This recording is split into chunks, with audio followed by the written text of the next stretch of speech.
Decimos que la personalidad hace la diferencia. ¿A qué nos referimos? Bueno, justamente tenemos que diferenciar en principio lo que es competencia de desempeño. La competencia tiene que ver con, lo hemos dicho en otros artículos, con el conocimiento técnico, con la capacitación que yo tengo para desarrollar una determinada tarea.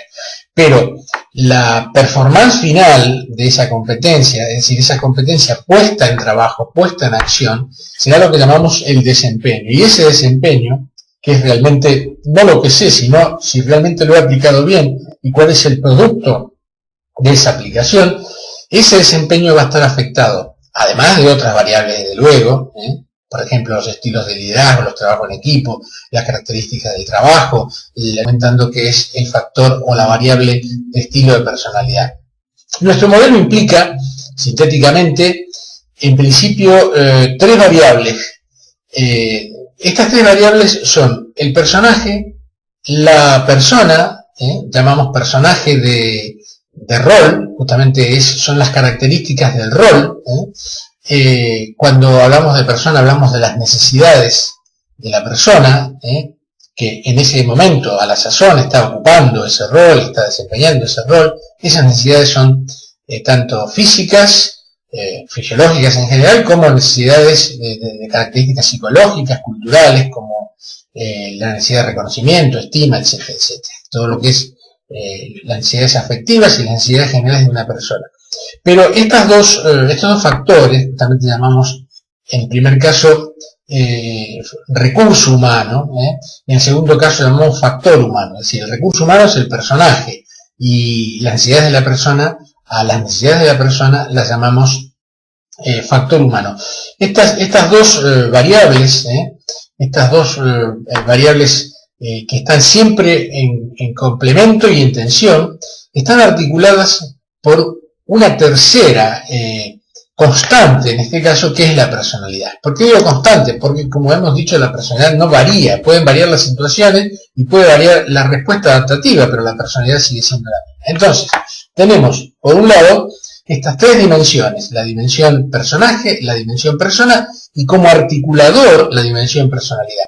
Ahora, como en la famosa novela Los Tres Mosqueteros, en realidad hay cuatro variables. ¿Por qué? Porque hay una cuarta variable, que es la situación. La situación es objetivamente externa al sujeto, aunque es siempre leída e interpretada e introyectada como interna. Es decir, la situación externa es objetiva, pero puede tener un peso diferente en función de mi propia interpretación.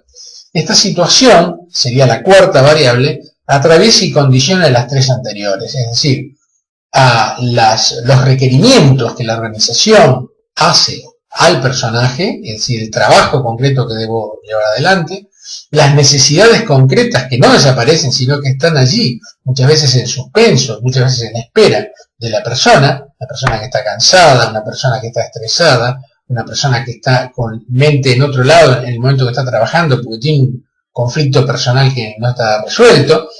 Y justamente la personalidad, las características, la dinámica de la personalidad hace que constantemente esté, yo podría decir, negociando esos requerimientos por un lado y esas necesidades por el otro, diciendo algo así como: estoy cansado pero tengo que llevar el trabajo adelante, estoy cansado pero voy a atender a este cliente de manera cortés porque es mi responsabilidad y demás. Como, por supuesto, este no es un razonamiento consciente, pero es el producto final de una interacción.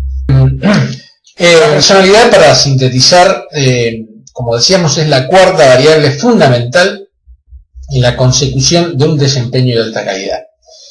Y justamente desde el punto de vista pragmático, desde el punto de vista de la aplicación de este modelo, la utilidad práctica para comprender justamente cómo me sirve conocer la personalidad y tener en cuenta la personalidad al momento del desempeño laboral, al momento del desempeño de la tarea, es justamente tener en cuenta de poner la persona justa en el lugar justo y en el tiempo justo. Es decir, tener en cuenta en eso, esos tres esos 3 puntos, ¿no? Persona justa en el lugar justo y en el tiempo justo.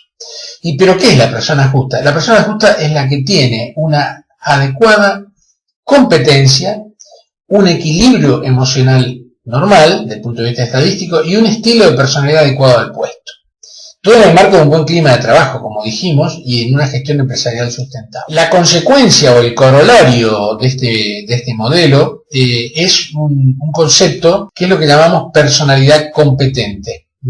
La personalidad competente no es un estilo de personalidad más, de tantas clasificaciones que hay de la personalidad, sino que la personalidad competente es aquella que, cualquiera sea el estilo, al ser aplicada esa personalidad en un contexto donde se tenga en cuenta las condiciones de trabajo y donde se tenga en cuenta la relación de ese estilo con las características del trabajo, con la competencia previa, con la experiencia, y con la experiencia anterior y con la experiencia dentro del proceso de inducción del trabajo, esa será la personalidad competente, aquella que sea capaz de hacer coincidir las propias necesidades con las necesidades de la tarea.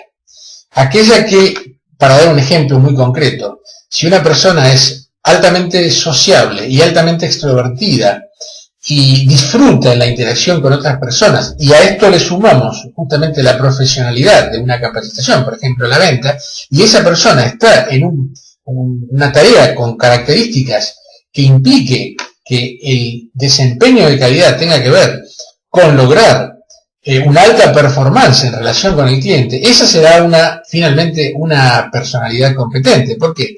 Porque en el proceso mismo de desarrollar justamente las características del personaje, en este caso el vendedor o el asesor, no estará en contradicción con las propias expectativas de la persona. Antes bien, esa persona se entusiasmará, sentirá orgullo, porque esas son las expectativas y además porque satisface ese estilo de personalidad. Imagínense esto mismo puesto o relacionado con una persona sumamente introvertida, sumamente tímida, sumamente alejada de las relaciones sociales, porque es una persona que prefiere hacer tareas alejadas del estrés de las interacciones sociales. Bueno, evidentemente aquí habría una contradicción, que aumentaría más el estrés que esa persona tiene al momento de vincularse socialmente.